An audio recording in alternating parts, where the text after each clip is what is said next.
Those are two male wood ducks with a female. Now that I see that one better, that is not a wood duck. It has a brown head with like a white beak. Wish I could zoom in a little further for you guys. That's not a wood duck. I don't know what kind of duck that is. Oh my gosh, you guys, there's a freaking mink right there. Right in the center, looking at me. Thank the Lord I caught a mink on camera. Thank you, good Lord. Oh, thank you, good Lord. Yeah, duck, I'd go too, brother. Yes, those are the turtle eaters. Wow, incredible.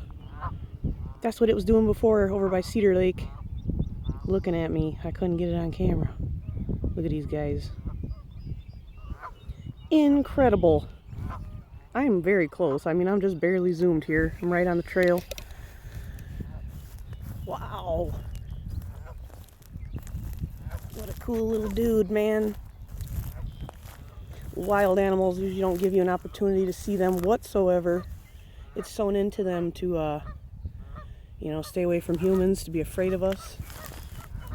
Wild animals aren't afraid of you, and it's usually not a good thing, but let's see if we can get his little house. Mink, maybe he's over this log. Here. Mink have these little, he probably lives right under that log.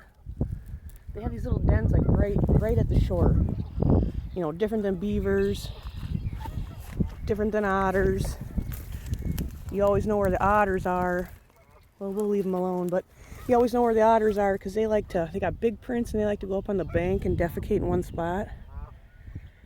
So that's how I knew that it was a mink killing those turtles. Awesome. This is open to public hunting. Obviously right now it's not hunting season. If it was, somehow they know it. They wouldn't be hanging around.